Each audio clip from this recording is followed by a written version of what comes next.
Hello and welcome back to Breaking Ground on iPropertyRadio with myself, Carol Talon. You can contact us on social media at iPropertyRadio or email hello@iPropertyRadio.com.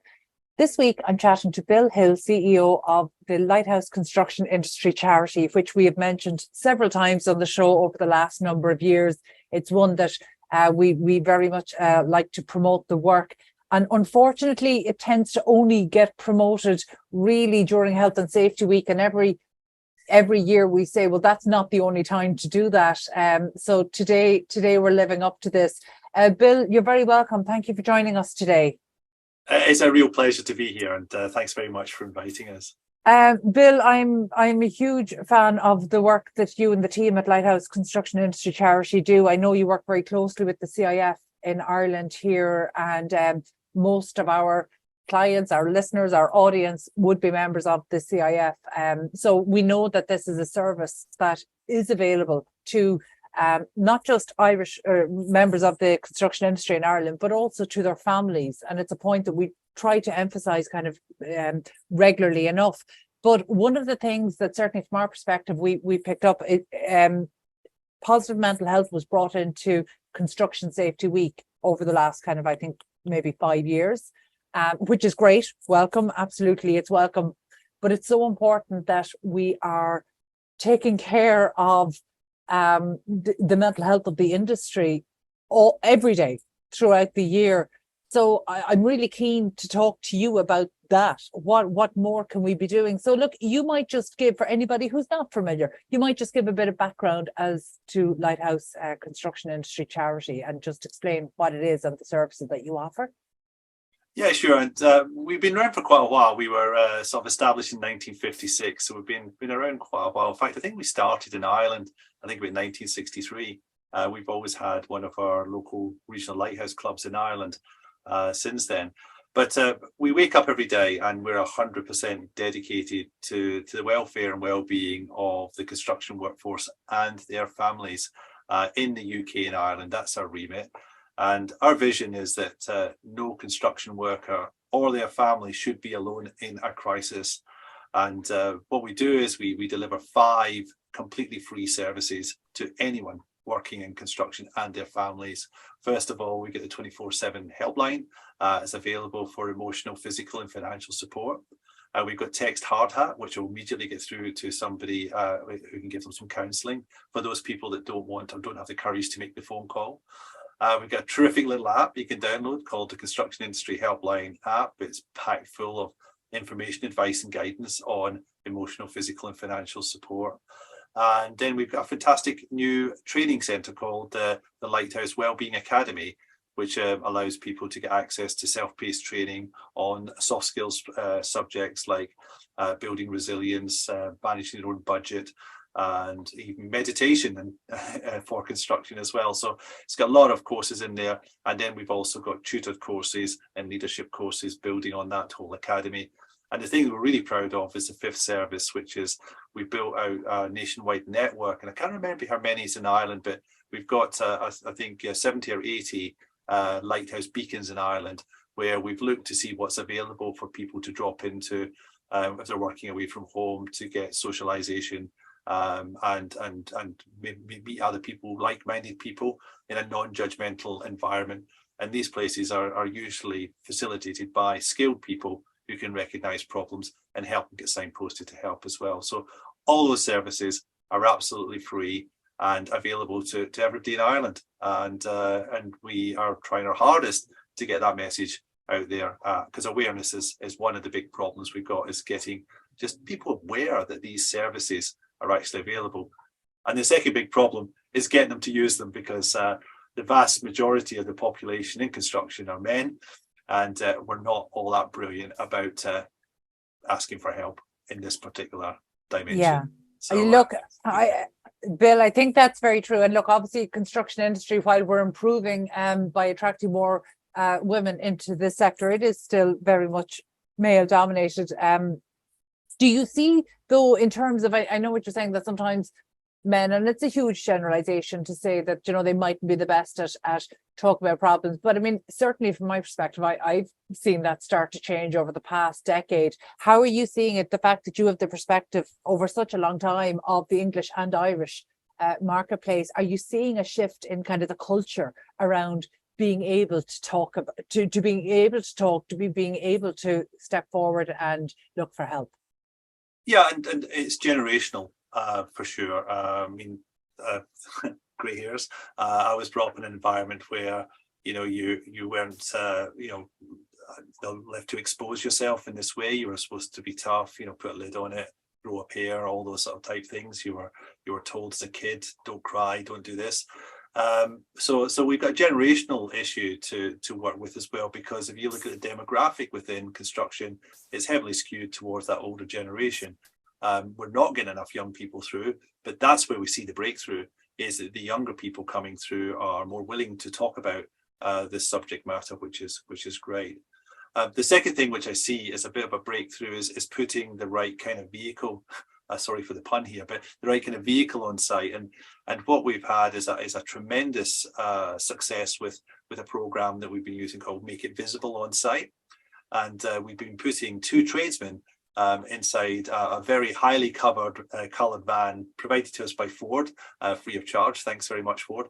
And they've given us a van. We've been in Ireland and done a tour in Ireland, and getting to those sites and getting tradespeople in front of other tradespeople and talking about their lived experience and what they've done, etc., has really opened up the conversation cross-generation, which is brilliant. And it really has made people talk. Which is exactly what to do. So starting the conversation is vitally important, and then creating an environment where it's okay to have those types of discussion on an ongoing basis. So we're making some breakthroughs, but with culture change, it's going to take a long time. But the good news is it is absolutely moving in the right direction. Yeah, that's really positive to hear, Bill. You know, one of the things I think the services that you provide, you know, there are a robust list of services there, and it's great. And again, we'll kind of recap those before we close out today. But one of the important things you mentioned there was around training and resiliency training. And one of the things that, you know, certainly I've thought about, having been in the industry for a decade and a half or so, and having come through the crash more than a decade ago, you know, one of the things that dawned on me is that we always talk about the resiliency of the construction industry, and how resilient individual construction company owners are, and how resilient contractors and tradespeople are. And at some point, does that stop being kind of a positive attribute, and does it start to almost be a mantle that you have to hold up? You know, should we maybe stop talking about how resilient the industry is and talk about how vulnerable it can be allowed, you know, or that it's okay to be vulnerable, that you don't have to be resilient all the time? Like, does this become almost like, I suppose, something that you have to prop up then? I don't think so. I mean, resilience has got many facets to it. And when you're talking about companies' resilience, then, okay, is putting money away in the good times for making sure you're okay for the bad times. And some good companies have done that. And you look at some of the owners of some of these companies, especially the family ownership companies, who treat their workforce like family. They're absolutely amazing to look after those people in the hardship times, because they put stuff aside.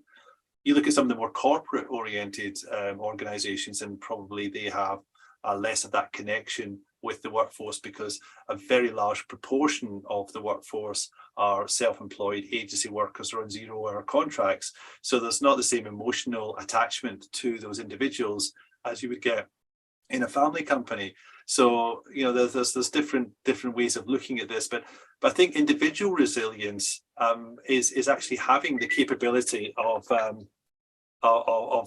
being able, sorry about that. Individual resilience is having the capability of exposing yourself as well. That is part of being resilient, is being able to discuss tough activities. Very good. And I noticed at the start, you know, you put kind of an almost equal emphasis on the emotional health, the physical health, and obviously the financial So does financial play a huge role in what would present maybe as issues? Without a doubt, the highest call to our helpline is people in financial difficulty. And that goes back to having some confidence in the money coming into the household as well. And if you are self-employed agency worker, or you're a contractor, then you are concerned all the time about having some constant flow of finance coming into the company. But with that finance worry comes mental health issues. And so I think, again, what I want to try and do as an organisation is to try and raise the agenda to health and well-being of our workforce. And that includes the mental health, the physical health, the financial health, and also the environmental health as well, because having a horrible place to go to work is not good for your mental health. So it's about how do we work as an industry to make sure there are some really good standards in place for the sites that our workforce work in, that actually we don't make their well-being worse by coming to work. I mean, everybody is responsible for their own well-being. A company is not responsible for your well-being, but they are responsible for creating an environment when you have to work in that we don't make it worse. And if we can, we'll make it better in that environment. So it's creating the right environment as well. And that's what we need to do, is raise that game to that level to be able to make it a better place to work. Yeah, I think that's a great point in terms of the environmental factors. Bill, I might just take it back a step, because sometimes I feel like there has been the conversation. You talked about the importance of starting a conversation and almost going back to the start, and it's something I see in kind of lots of different facets of professional life, that sometimes when you're on a track, you forget to go back and bring people along with you from the start. So let's just go back and talk about, is there kind of a definition of what positive mental health is? I mean, do people know the difference between, situational challenges and when that starts to impinge on mental health? Is there a strong awareness around that, or is there a level of education that needs to happen around that? I think you've made a point there. I mean, I think there's a level of education to understand when you are feeling down for a long period of time and it's having an impact on you, and certainly looking at the waterfall effect of a highly stressful position.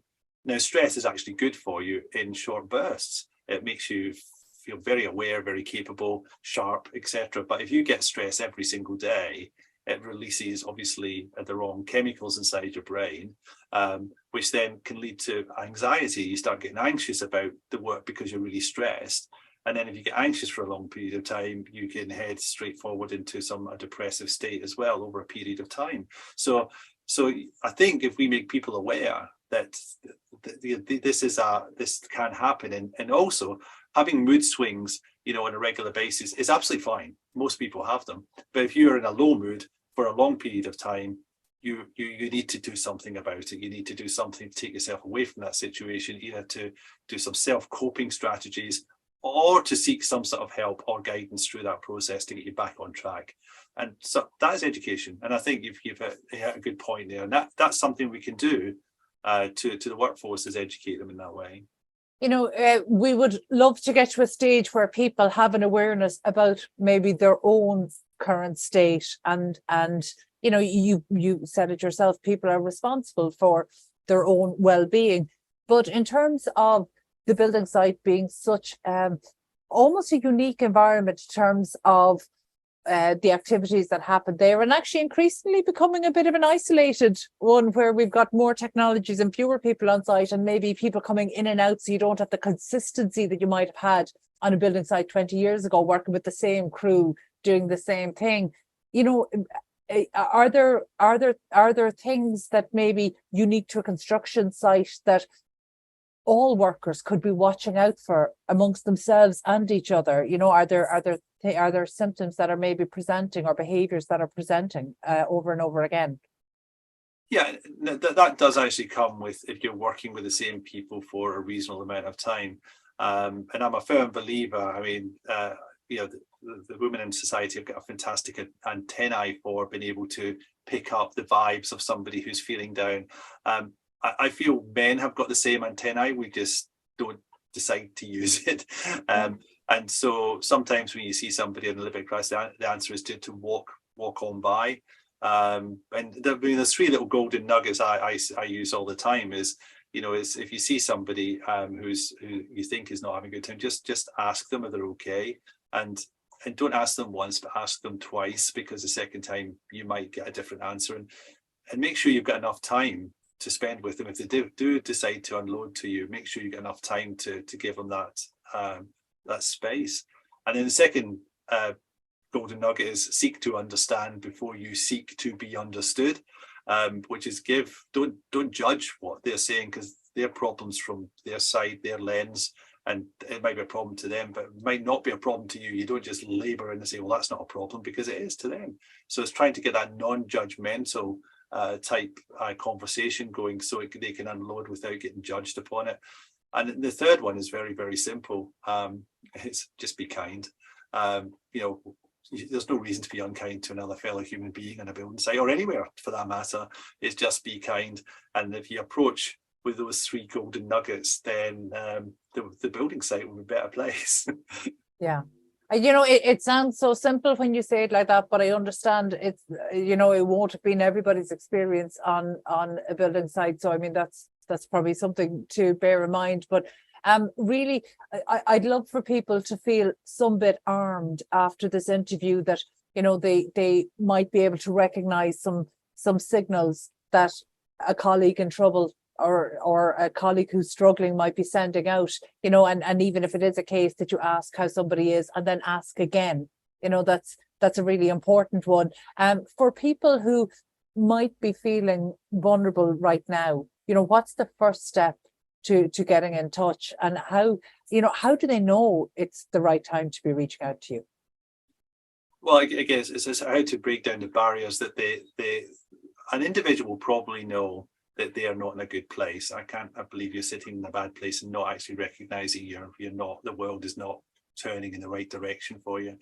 It's then having the courage to be able to go talk to somebody or to reach out for that help. And that's, again, breaking down, especially the male psyche is not conditioned in that way. And it's breaking down and creating an environment to allow that to happen. And also to have all of the things available on the site to say that, here's a telephone number to call, or there's maybe a well-being champion on site as well, that somebody's a safe person to talk to on site. And it's creating that environment for them to go to. And then it's the work colleagues as well to recognize it and actually give them the prompting and help to say, come on, buddy, you're really down at the moment. Let's get you off to see somebody or to talk to somebody. Come on, let's move, or go for a cup of tea with them or something. It's about that, being able to do that. But the environment, because it's so transient, is quite difficult to do. And also you've got language barrier and religious barriers and all those things. You've got this whole potpourri of society inside work, the building sites, that sometimes overcoming those barriers is quite difficult, but we all must try. Yeah, Bill, based on your experience across the English and Irish market, are people more likely to reach out to you on the 24/7 helpline or on your text line, the text helpline, Hard Hat? Both. With the texting is coming on and growing quite strongly, but what I'm really pleased to say, I mean, last year we saw a 20% growth in the people contacting our helpline, which is very encouraging.